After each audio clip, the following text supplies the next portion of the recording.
morning, sir. Morning. Good morning, Mrs. Mason. Good morning, Alma. I've been at the housekeeping again. I can see you have. £20. But we only sell the winning ones here, you know, as I said before. Huh. I bought some of those things when they first came out. Must have had them 5 or 6 years. Not a sausage. Got stuck in the machine, I reckon. Or lost. Oh, that can't happen. They couldn't be lost. They could be lost in the post for a start. They're sent in special containers, you know, and they get special delivery. I bet there's plenty of ways they could go astray after they've got there, too. If they went astray, they'd find out. Who's they? The people in the Premium Savings Bond office. They check everything. Yes, we certainly make it difficult for ourselves up here at Lytham St Anne's. Check to make sure the postmaster hasn't made a mistake.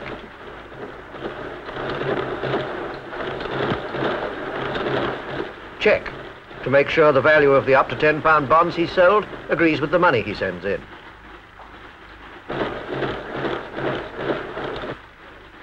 Check to make sure they're all there. Sort them into their values. Check that the particulars on the forms are complete and correct. Work out from the application forms the postmasters send in how many bonds of each value over £10 will be needed. 15. It's a regular game of patience. 22.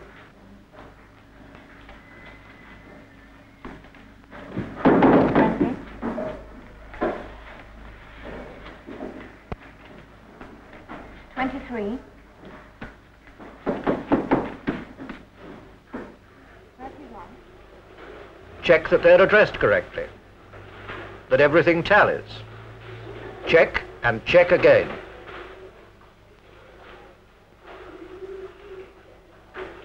That's nice. My bond's over £10, so it comes by post. And if it hadn't, in 28 days, like it says on the receipt I got from the post office, I'd have written to ask why. So my application form couldn't have got lost. There's still time. They haven't got into Ernie yet. They never get into Ernie. It wouldn't be much good if they did. But it's true there's still a lot of things have to happen to them. They're put into bond number order, stamped with the month they first become eligible, and with a batch number.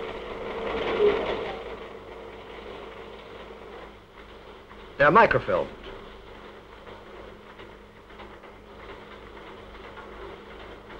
Printed, still in bond number order, and since the bonds are sold in sequence, there won't be any gaps that can't be identified, and the negative is then stored under the batch number.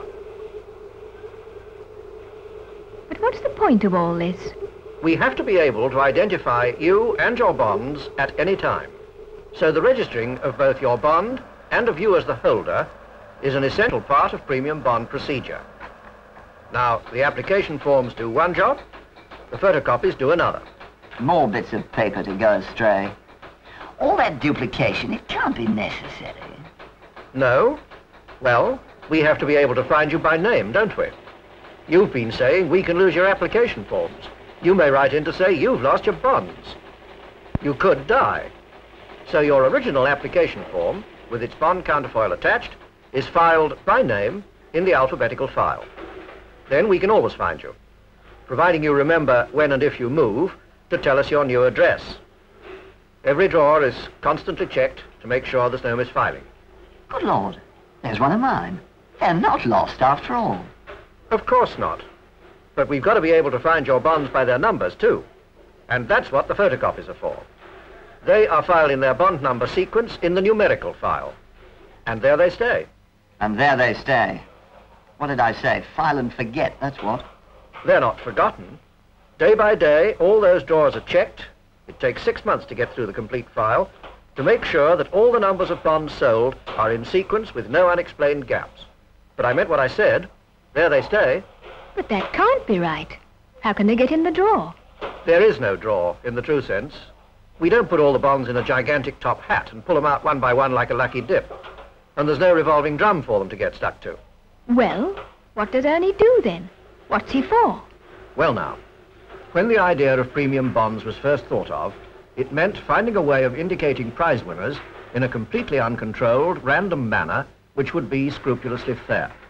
The electronic random number indicator equipment, Ernie, was the result.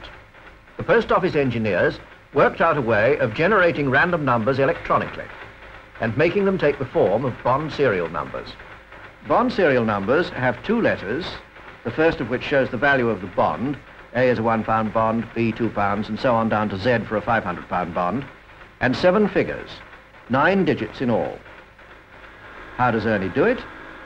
Well, it's not all that easy to explain, but we'll try.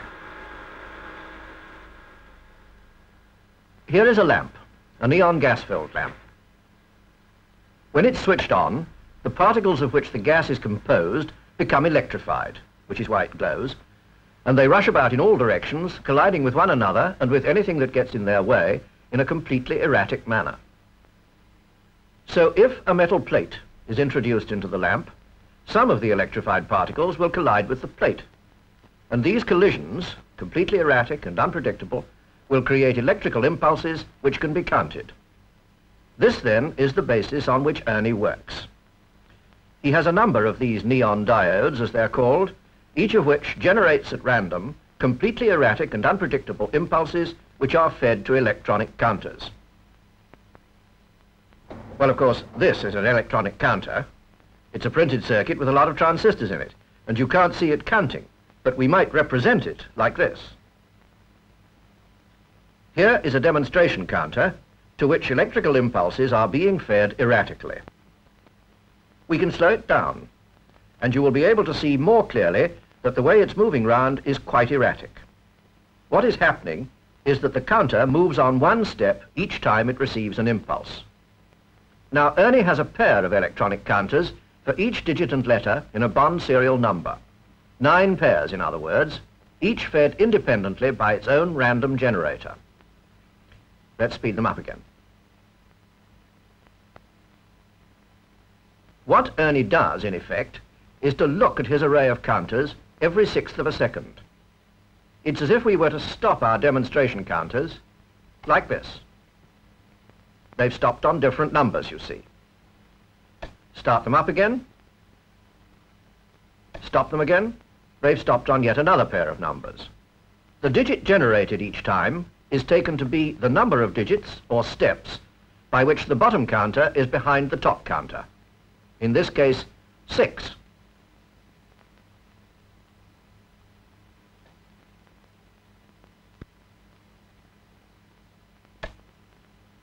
This time the difference is 1, 2, 3, 4, 5, 6, 7, 8, 9.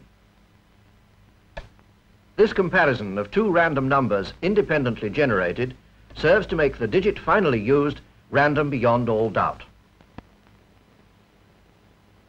So this is what happens continuously at very, very high speed in Ernie, and what he does every 1/6 of a second.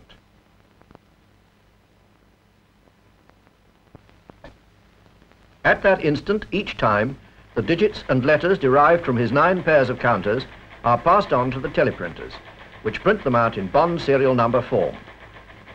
He does it all of his own accord. Nothing is fed into him. He's not like a computer. And he's been tested and his results analyzed and proved truly random. This is the end of one of the regular monthly tests he's given immediately before a draw. We still call it a draw, although it isn't in the ordinary sense of the word. It's simply a defined period, starting at the beginning of every month, during which Ernie is closed up and the numbers he generates are scrutinized as possible prize winners. You'll see.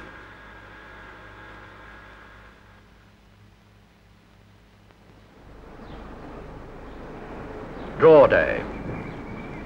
And the first arrival is Ernie's engineer in charge, Jack Armitage. The numerical file, ready and waiting.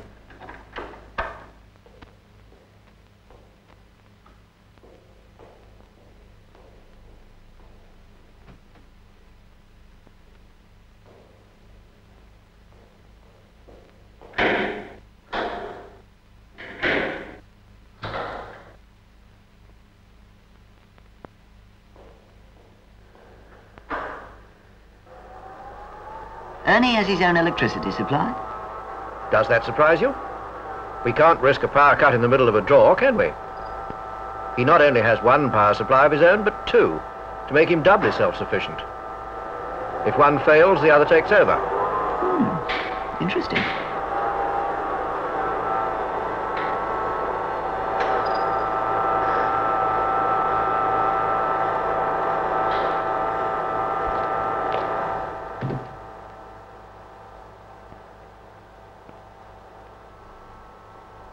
And there's Ernie ready and waiting to start too.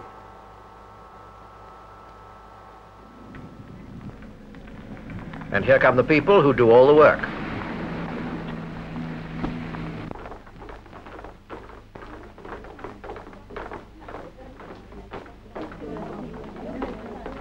Mrs. Isherwood, Ernie's supervisor for the draw.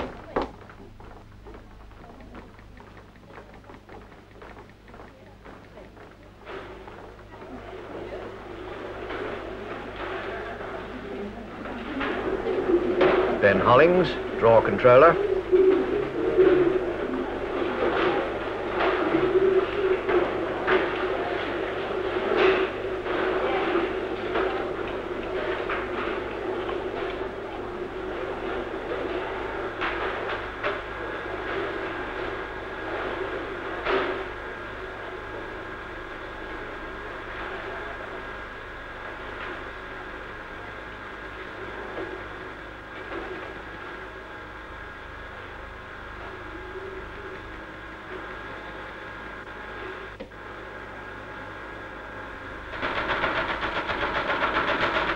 The number of prizes for any draw is proportionate to the number of bonds eligible at the time. For this particular draw, in July 1963, there were nearly 40,000 prizes, 14 of them 5,000-pounders, and they'll be among the numbers that are being printed out now. This teleprinter, also connected to Ernie, prints the numbers on sticky tape. The four-figure number that follows the bond serial number shows the order in which they came from Ernie.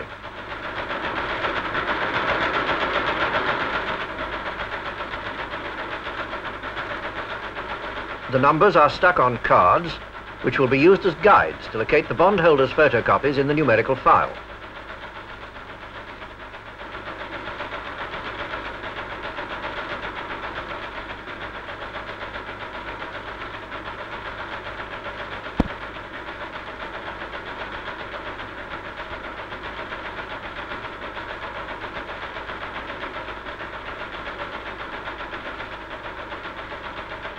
The 14 £5,000 prize winners will almost certainly be in the first 25 numbers Ernie generates, so the first 25 cards go to the numerical file as soon as they're ready.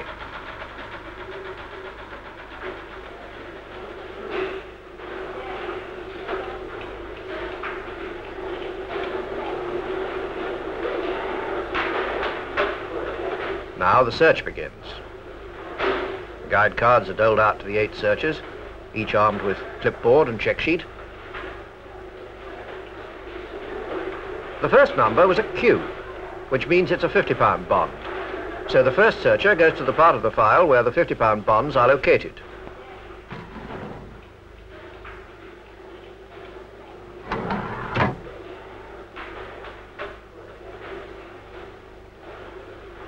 There's the photocopy.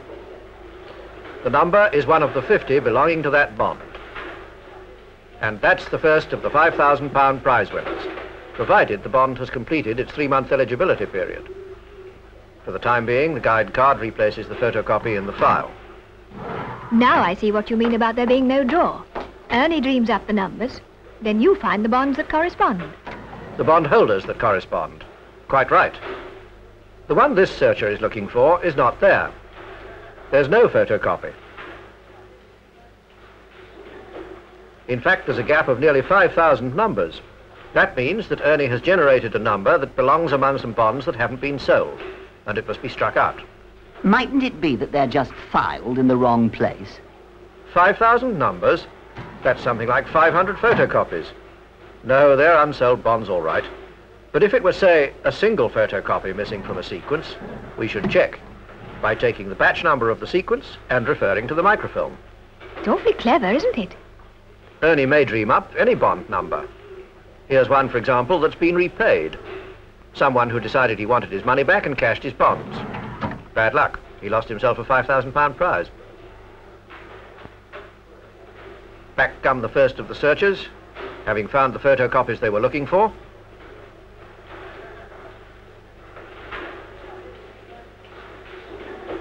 And the guide cards of bond numbers not found or repaid get further checks by different searchers to make quite sure there's no mistake. In the meantime, Ernie's main teleprinter has been printing out a master record. Every 100 numbers, it's cut off from the machine,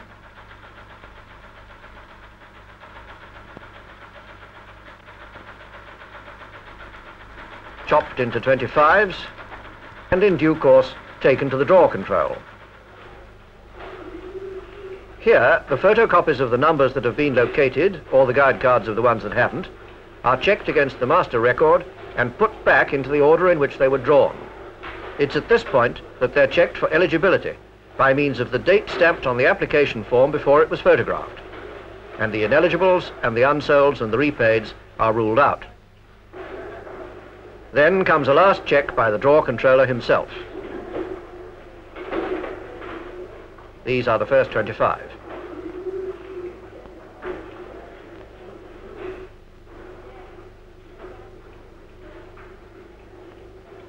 He rules off the first 14 of the numbers that are left, and those are the £5,000 prize winners. Lucky people. Then come the £1,000-pounders. For this draw, 144 of them. The same number of £500-pounders, and so on down to the thousands of £25 prizes. After all the checks have proved satisfactory, the prize-winning photocopies go to the typing section for the prize winners to be notified. These machines have special carriages. A strip bearing the prize-winning numbers in their correct order is typed at the same time. And this is used to make up the list published in the London Gazette.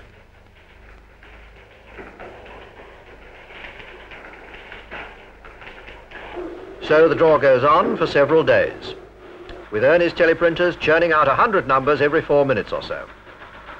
Keeping pace with him is quite a job. Eventually, enough numbers have been generated to provide for all the prizes to be allotted. And after a week or more, the draw is over. A week? It goes on for a week? Yes, indeed. And before long, it'll be a fortnight, with the number of bonds sold increasing the way it is, the number of prizes increasing in proportion, and more of those cabinets in the numerical file getting filled. Well, all right, that's fair enough. But with the numbers increasing all the time, the odds must be lengthening. What chance has a number got of coming up? Must be millions to one. Well, actually, it's 9,600 to 1. With the number of prizes being proportionate to the number of bonds in any draw, the odds must stay constant. But what's to stop Ernie from generating the same number several times in the same draw? Nothing. Wouldn't that upset the odds? Yes. So the rule is that if a number comes up more than once in any draw, we only allow it to qualify for a prize the first time. But for as long as a bond is eligible, it stands a chance in every draw, and it may win a prize in any of them. It might be one of yours. It might be one of hers. It might be one of his. Come to that, it might be one of mine.